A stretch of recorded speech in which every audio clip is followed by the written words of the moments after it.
بسم اللہ الرحمن الرحیم۔ Knowledge T V by Mohd Mirza میں خوش آمدید۔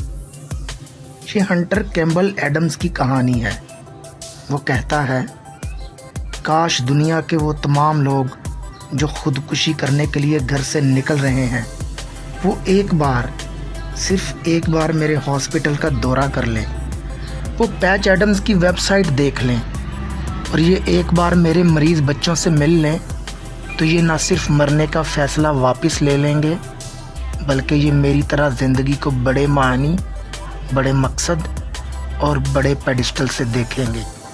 اس کے ساتھ ہی وہ کہا لگاتا ہے، اپنی لمبی گھنی اور سفید مونچھوں پر ہاتھ پھیرتا ہے اور گہری آنکھوں سے مخاطب کو دیکھ کر کہتا ہے، دنیا میں سب سے زیادہ مضبوط ول پاور خودکشی کرنے والے شخص کی ہوتی ہے۔ دنیا کا کوئی جاندار مرنا نہیں چاہتا، لیکن خودکشی کرنے والا شخص زندگی کی خواہش پر بھی قابو پا لیتا ہے۔ یہ اپنی موت کا وقت اور طریقہ کار تک طے کر لیتا ہے۔ اس سے بڑی اور مضبوط قوت ارادی کس کے پاس ہوگی؟ وہ ساتھ ہی مخاطب کو گھور کر دیکھتا ہے اور مسخروں کی طرح کہا لگا کر کہتا ہے، اور یہ شخص اگر اپنی قوت ارادی کو موت سے زندگی کی طرف شفٹ کر دے تو یقین کیجئے یہ پہاڑ کو اپنے قدموں پر کھڑا کر سکتا ہے، کیونکہ زندگی میں اعلیٰ اور عرفہ مقصد پانے کے لیے جنون درکار ہوتا ہے اور خودکشی کرنے والا شہرک تک جنون سے بھرا ہوتا ہے۔ وہ کہا لگا کر کہتا ہے، پوری دنیا کو جنت بنانے کے لیے ایسے 100 شخص چاہیے جو میری طرح خودکشی میں ناکام رہے ہوں اور اس کے بعد انہوں نے نظام سے ٹکرانے کا فیصلہ کیا ہو۔ یقین کیجئے اس سے لوگوں کے دکھ اور مسئلے ختم ہو جائیں گے۔ یہ ہنٹر کیمبل ایڈمز ہے۔ یہ ایک ناکام اور محروم انسان تھا۔ اس کا والد 1961 میں کوریا کی جنگ میں مارا گیا۔ یہ اس وقت 16 سال کا تھا۔ یہ خاندان کے ساتھ کوریا سے واشنگٹن آ گیا اور اس نے واشنگٹن میں ناانصافی، جنگ اور محرومی کے خلاف مہم شروع کر دی۔ یہ سڑکوں پر جنگیں بند کرو کے نعرے بھی لگاتا تھا اور اسکول میں تعلیم بھی حاصل کرتا تھا۔ اس کا جنون اسکول میں مذاق بن گیا۔ تمام بچے اسے پاگل سمجھ کر اوئے اوئے کے نعرے لگاتے تھے۔ اس کی ماں اور بہن غربت میں زندگی گزار رہے تھے۔ یہ ان کی حالت دیکھ کر کڑتا تھا۔ خاندان کی غربت اور ساتھی طالب علموں کے مذاق نے اسے نفسیاتی مریض بنا دیا۔ اس کے اندر خودکشی کے رجحانات سر اٹھانے لگے۔ اس نے خودکشی کی پہلی کوشش کی، وہ اس میں ناکام ہو گیا۔ 6 ماہ بعد اس نے دوسری کوشش کی، وہ اس میں بھی ناکام رہا۔ اس نے 3 ماہ بعد تیسری کوشش کی، لیکن وہ اس کوشش میں بھی ناکام ہو گیا۔ 3 لگاتار کوششوں کے بعد ڈاکٹروں نے اسے نفسیاتی مریض ڈکلیئر کر دیا اور اسے پاگل خانے میں داخل کرا دیا گیا۔ یہ پاگل خانے میں پاگلوں کے ساتھ رہتا تھا۔ پاگل خانے میں ایک سائنسدان بھی تھا۔ یہ شخص مطالعے کے جنون کی وجہ سے پاگل خانے پہنچ گیا تھا اور یہ وہاں اب ہر وقت مختلف تجربے کرتا رہتا تھا۔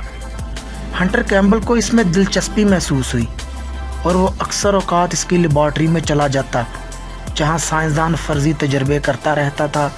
وہ ایک دن سائنسدان کے ساتھ بیٹھا تھا تو اس نے دیکھا سائنسدان کی کافی کے کپ میں ہلکا سا سوراخ ہے اور اس سوراخ سے کافی کے قطرے میز پر ٹپک رہے ہیں۔ پاگل خانے میں پاگلوں کو کاغذ کے کپوں اور پلیٹوں میں کھانے پینے کی چیزیں دی جاتی ہیں تاکہ یہ چینی یا دھات کے برتنوں سے اپنے آپ اور دوسروں کو نقصان نہ پہنچا سکے۔ سائنسدان کی کافی کا مگ بھی کاغذی تھا۔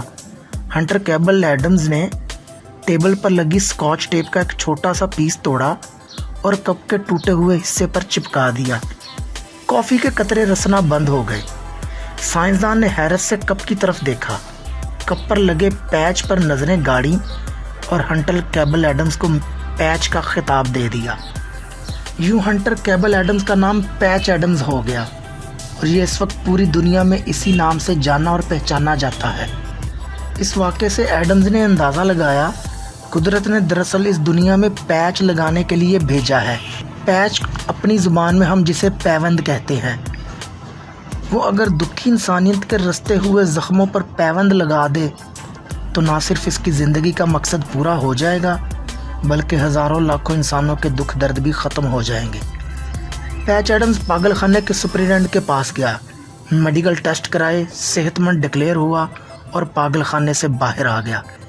पैच एडम्स का ख्याल था मेडिकल साइंस में सब कुछ है, इसमें तिब्बी टेस्ट भी हैं, अद्वियात भी हैं, ऑपरेशन के जदीद तरीन आलात भी हैं और तिब्बी सहूलतों की मशीनें भी हैं, लेकिन इसमें जज्बात, एहसासात और इंसानियत नहीं। और एक मरीज़ को बीमारी के आलम में दवाओं, टेस्टों और मशीनों से ज़्यादा हमदर्दी, प्यार और कहे दरकार होते हैं। मरीज़ अगर बीमारी की हालत में रोज़ाना 5-10 मरतबा हंस ले, ये बिस्तर पर बैठकर खुशी से तालियां बजा ले, तो ये जल्द सेहतयाब हो सकता है। इसका ख्याल था डॉक्टरों और तिब्बी अमले को माँ, बहन, बीवी, बाप और बच्चे की तरह हमदर्द और मेहरबान होना चाहिए, और हमारे हॉस्पिटल में ये चीज़ किसी जगह दिखाई नहीं देती। मरीज़ डॉक्टर के पास आता है और डॉक्टर मैकेनिकल अंदाज में इसे चंद कैप्सूल, चंद नीली पीली गोलियां और टेस्टों की लंबी चौड़ी फहरिस्त थमाकर वापस भिजवा देता है। इससे मरीज़ का मर्ज बढ़ जाता है और वह ज़िंदगी से बेजार हो जाता है। इसका ख्याल था लोग थिएटरों में बार बार क्यों जाते हैं, ये एक ही किस्म के कार्टून प्रोग्राम 20 मरतबा क्यों देख लेते हैं, और ये 50-50 साल पुराने जोक्स पर बार बार कहे क्यों लगाते हैं, क्योंकि ये चीज़ें इन्हें रिलैक्स करती हैं। चुनाचे डॉक्टरों को भी कार्टून कैरेक्टर्स की तरह होना चाहिए, उन्हें थिएटरों का मज़ाहिया अदाकार होना चाहिए और ये जोक मास्टर्स होने चाहिए, ताकि मरीज़ खुशी से इनके पास आएँ और दवा के साथ साथ कहे और तालियों का तोहफा भी लेकर जाएं। पैच एडम्स ने एक ऐसी नई तिब ईजाद करने का फ़ैसला किया जिसमें दवा के साथ साथ हंसी मजाक भी हो। चुनाचे ये पागल खाने से निकला और मेडिकल कॉलेज में दाखिल हो गया। ये दिन को मेडिकल की तालीम हासिल करता था और रात को मुख्तलिफ कार्टून करैक्टर्स के कपड़े पहनकर हॉस्पिटल्स के मुख्तलिफ वार्ड्स में चला जाता था और इंतहाई बीमार मरीज़ों के सामने खड़े होकर सर्कस के बोनों की तरह उछल कूद करता था। मरीज़ इसे देखकर हंसते थे और यूँ इनकी तकलीफ़, इनका दुख कम हो जाता था। ये बच्चों की वार्ड में बहुत मकबूल हो गया। कैंसर के इंतहाई सीरियस बच्चे रात और पैच एडम्स का इंतज़ार करते थे। ये क्लोन बनकर वार्ड में आता था और सारे मरीज़ बच्चे मिलकर इसके साथ खूब उधम मचाते थे। पैच एडम्स के इस नए तरीका इलाज का दिलचस्प नतीजा निकला। इससे मरीज़ों की रिकवरी की शरह बेहतर हो गई। मेडिकल कॉलेज की इंतज़ामिया ने पैच एडम्स के तरीके की शदीद मुखालफत की। इसे कई बार मेडिकल कॉलेज से निकालने की कोशिश भी की, लेकिन मरीज़ों और साथी तालिब इल्मों के शदीद एहतजाज पर कॉलेज इंतज़ामिया अपना फ़ैसला वापस लेने पर मजबूर हो गई। हॉलीवुड ने पैच एडम्स पर पैच एडम्स के नाम से फ़िल्म भी बनाई है और इंडिया की मशहूर फिल्म मुन्ना भाई MBBS भी पैच एडम्स के असली किरदार पर मबनी है। बहरहाल जैसे तैसे पैच एडम्स ने मेडिकल की तमाम तालीम मुकम्मल की और इसके बाद इसने 1972 में गैजेंट हाइट इंस्टीट्यूट ऑफ मेडिकल साइंसेज के नाम से एक तिब्बी इदारे की बुनियाद रख दी।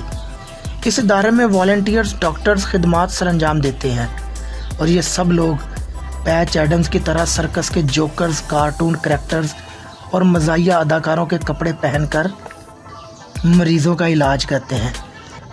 पैच एडम्स के हॉस्पिटल में तमाम मरीज़ों का इलाज मुफ्त होता है और इसके मरीज़ों की रिकवरी की शरह दुनिया के तमाम हॉस्पिटल से कहीं अच्छी है। पैच एडम्स और इसके साथी हर साल सर्कस के जोकरों के कपड़े पहनकर दुनिया के मुख्तलिफ मुल्कों में भी अपना तरीका इलाज के प्रमोशन करते हैं और डॉक्टरों को नया तरीका अडॉप्ट करने की तरगीब देते हैं। पैच एडम्स का ख्याल है मर्ज़ सिर्फ़ एक मरीज़ तक महदूद नहीं रहता, ये मर्ज़ मरीज़ के ख़ानदान, इसके बाद सोसाइटी, इसके बाद मुल्क और इसके बाद पूरी दुनिया को बीमार कर देता है। चुनाचे हमें अपने माहौल को इतना खुशगवार बना देना चाहिए कि बीमारियां दूसरे लोगों पर असरअंदाज ना हो सकें। पैच एडम्स का ये हॉस्पिटल आज भी काम कर रहा है और इसका तरीका इलाज आज भी वही है। आप चाहें तो गूगल से सर्च कर सकते हैं। उम्मीद है आपको आज की वीडियो पसंद आई होगी। अपना और अपने से वाबस्ता लोगों का बहुत ख्याल रखिएगा। अल्लाह हाफिज़।